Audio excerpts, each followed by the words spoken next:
Assalamualaikum warahmatullahi wabarakatuh.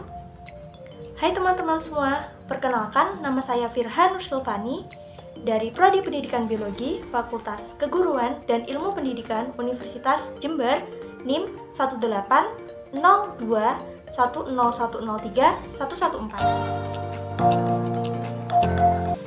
Sebelum saya mulai materi hari ini, saya berharap teman-teman sekalian bisa menyimak video ini dengan baik ya, agar menambah ilmu pengetahuan teman-teman terkait materi hari ini. Sebelum ke materi, saya ingin bertanya kepada teman-teman sekalian. Pernahkah teman-teman melihat gambar berikut ini? Yap, ini adalah gambar flora dan juga fauna yang ada di Indonesia. Jika ya, lantas pernahkah teman-teman berpikir bagaimana pembagian flora dan fauna tersebut di Indonesia? Nah, perlu teman-teman ketahui bahwa semua ini ada kaitannya dengan materi keanekaragaman hayati pada subbab persebaran flora dan fauna di Indonesia. Yuk langsung ke materi. Kompetensi dasar yang akan kita capai pada pembelajaran kali ini yang pertama 3.2 menganalisis berbagai tingkat keanekaragaman hayati di Indonesia beserta ancaman dan pelestariannya. Kemudian ada 4.2 yaitu menyajikan hasil observasi berbagai tingkat keanekaragaman hayati di Indonesia dan juga usulan upaya pelestariannya. Kemudian untuk tujuannya siswa dapat menjelaskan persebaran flora dan fauna di Indonesia. Di samping memiliki keanekaragaman hayati yang tinggi, Indonesia juga dikenal sebagai wilayah yang memiliki keunikan dilihat dari pola persebaran keanekaragaman hayatinya. Di dunia terdapat 6 wilayah atau zona utama persebaran makhluk hidup atau disebut sebagai biogeografi, yaitu ada zona paleartik, zona neartik, zona neotropik, zona oriental atau Asia, zona Eutopian, dan juga zona Australian. Indonesia memiliki keunikan karena terletak di antara dua zona biogeografi, yaitu zona oriental atau zona Asia dan juga zona Australian. Zona oriental meliputi wilayah barat Indonesia, yaitu Sumatera, Jawa, Bali, dan juga Kalimantan. Di wilayah barat Indonesia terdapat hewan-hewan yang memiliki kemiripan dengan hewan-hewan yang terdapat di benua Asia. Misalnya ada harimau, ada badak, gajah, banteng, dan juga kerang. Adapun zona Australia meliputi wilayah timur Indonesia, yaitu Maluku dan juga Papua. Hewan-hewan di wilayah timur Indonesia atau disebut sebagai zona Australian memiliki kemiripan dengan hewan-hewan yang ada di benua Australia. Contohnya ada kuskus, ada walabi, platypus, dan juga ada kanguru pohon. Pembagian fauna menjadi dua kelompok tersebut pada awalnya didasarkan akan adanya paparan Sunda dan paparan Sahul. Di antara paparan Sunda dan paparan Sahul dapat ditarik garis pemisah yang dinamakan garis Wallace, yang ditemukan oleh naturalis Inggris bernama Alfred Russel Wallace. Alfred Russel Wallace menyadari bahwa terdapat perbedaan antara fauna bagian barat dan fauna bagian timur Indonesia. Garis Wallace membelah Selat Makassar menuju ke selatan hingga ke Selat Lombok. Jadi, garis Wallace memisahkan wilayah oriental dengan wilayah Australia. Selanjutnya, Max Weber membuat pembatas yang berada di sebelah timur Sulawesi memanjang ke utara menuju ke Kepulauan Aru. garis ini kemudian dikenal sebagai garis Weber. Nah, dengan adanya dua garis khayal, yaitu garis Wallace dan juga garis Weber, Indonesia terbagi menjadi 3 zona pembagian fauna, yaitu ada Asiatis atau Oriental, zona peralihan, dan juga zona Australian. Yuk kita bahas mulai dari yang pertama. Nah, yang pertama itu ada zona Oriental atau Asiatis. Fauna di daerah Oriental atau Asiatis itu yang meliputi Sumatera, Jawa, Kalimantan, Bali, dan juga pulau-pulau yang ada di sekitarnya itu memiliki ciri-ciri sebagai berikut.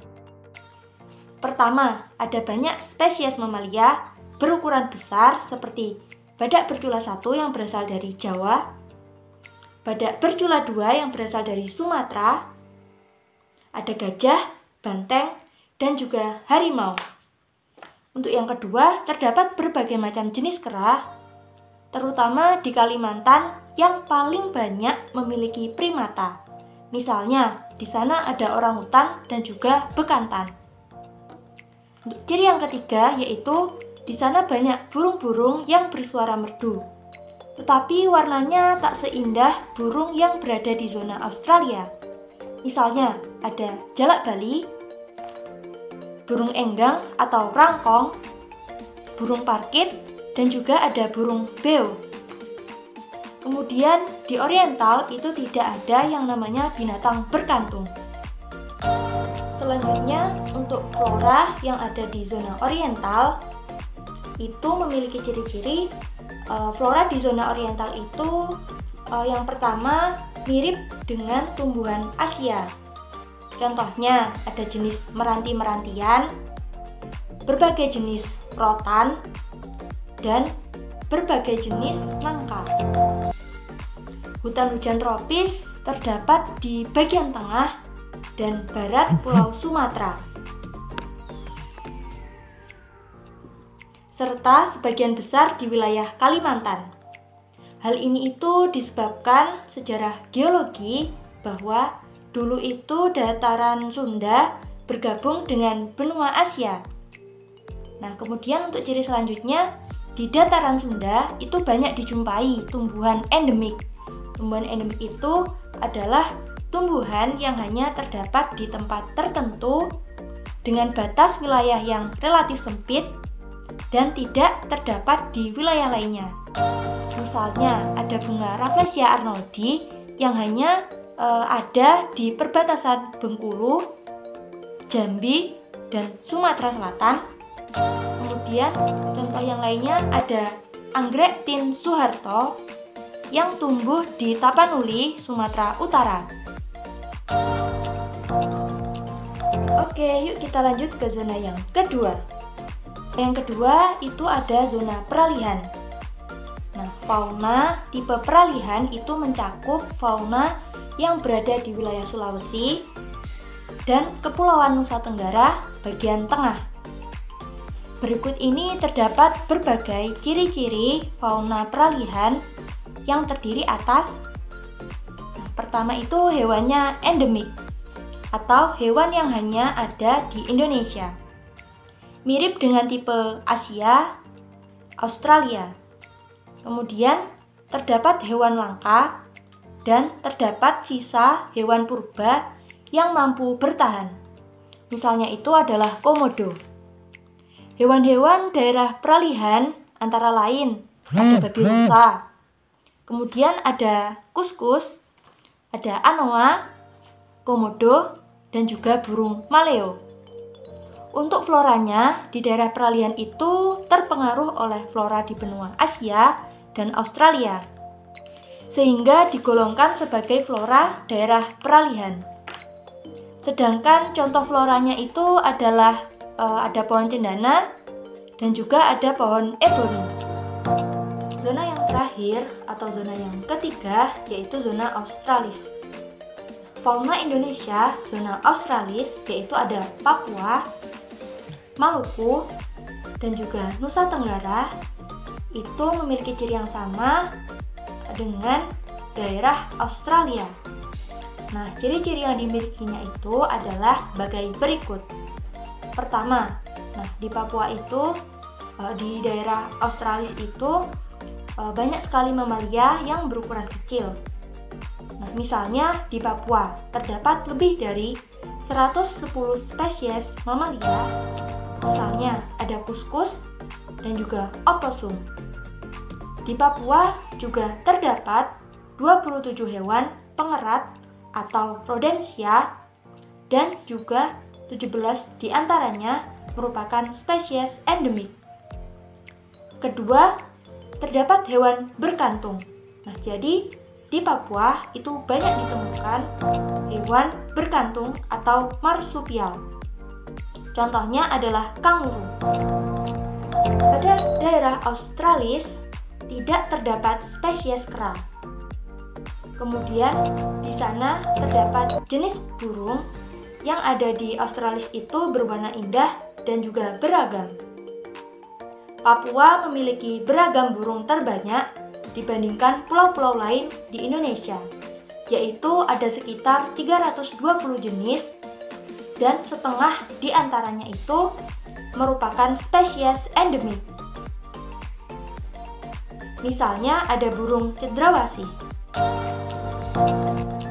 Untuk flora yang ada di zona Australis itu memiliki kemiripan dengan flora di benua Australia. Hutan-hutan di Papua dan pulau-pulau kecil di sekitarnya memiliki corak hutan hujan tropis tipe Australia Utara dengan ciri-ciri yang sangat lebat dan selalu hijau sepanjang tahun. Nah, beberapa jenis kayu yang memiliki nilai ekonomis tinggi tumbuh dengan baik di wilayah ini. Misalnya, ada kayu besi, kayu kenari hitam, dan juga ada kayu merbau. Oke, gimana? Sudah jelas kan? Karena Indonesia memiliki 3 zona persebaran fauna dan flora yang telah dijelaskan tadi, maka tidak heran jika Indonesia memiliki banyak sekali spesies hewan dan tumbuhan di dalamnya. Jadi kesimpulannya adalah banyaknya pulau dengan kondisi yang berbeda menjadikan Indonesia memiliki keanekaragaman flora, fauna, dan juga mikroorganisme yang sangat tinggi. Oke, sekian pembahasan kita kali ini tentang keanekaragaman hayati, subbab, persebaran flora dan fauna di Indonesia. Semoga bermanfaat. Terima kasih. Wassalamualaikum warahmatullahi wabarakatuh.